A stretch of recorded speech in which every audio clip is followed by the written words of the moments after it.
The hardest part of healing isn't the clarity, it's the loneliness that comes after.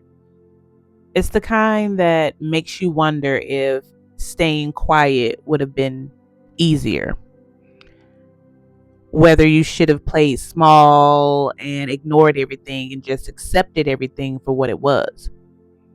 It's that urge to go back.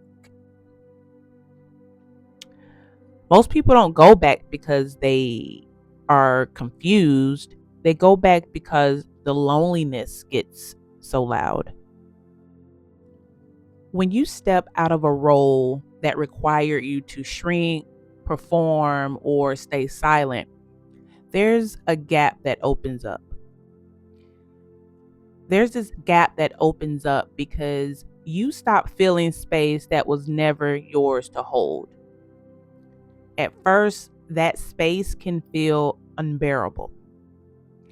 Your mind is going to try to explain things away by saying things like, maybe I overreacted. Maybe I should have stayed. Maybe it wasn't that bad.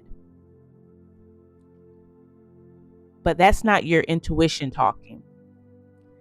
That's your nervous system missing what was familiar. The urge to go back is about familiarity, not love. Your nervous system misses what it knows, even if what it knew wasn't safe for you. Familiarity is powerful. It can feel like belonging, even when it costs you yourself. Your body learned to survive certain dynamics. So when you remove them, your system looks for the nearest substitute. It doesn't mean that it's good to you. It just means that it's known. That pull to go back, it's not about love, it's about regulation. Loneliness doesn't mean you made a mistake. It means you stop outsourcing your sense of connection. For a long time, belonging required you to tolerate dismissal, stay small to keep the peace, explain yourself, overfunction. So when you stop doing all of that, the quietness can feel very heavy. But that quiet isn't emptiness, it's neutral. And neutrality is where your system begins to recalibrate. You don't get through this season by rushing to replace what you left. You don't get through it by pretending it doesn't hurt. You get through it by letting the loneliness exist without using it as evidence that you should go back. This is the part that trips people up the most. They mistake discomfort for danger. They think that, something's wrong. And so they re-enter spaces that cost them their self-respect.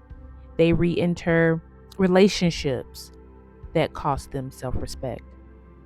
Going back will feel easier in the moment, but easier isn't the same as safer. Staying may feel lonely, but it doesn't require self-betrayal. And that difference matters more than the comfort. If you're in this phase right now where you understand why you left, but you're still grieving what you hope would change, there's nothing wrong with you. You're not failing healing, you're completing it.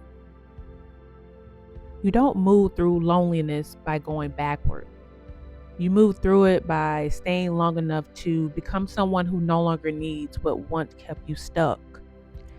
Some people try to replace connection immediately, but you can't do that, or you shouldn't do that. You have to sit there in the loneliness. You have to feel it. You have to allow it to move through you, because the loneliness is going to pass, okay? It's not going to be something that you feel forever. Your feelings don't last forever. They're fickle. They flow. They're constantly moving and passing through. So yes, you're going to feel lonely and feel it and sit there in it, but don't allow it to make you return to something that's less than what you deserve. You're going to gain so much in that season of loneliness. You're going to gain so much self-trust. You're going to learn so much about yourself. The wisdom and the knowledge that you gain in this season is going to be something that will never fade away. And that's why I say, don't go back.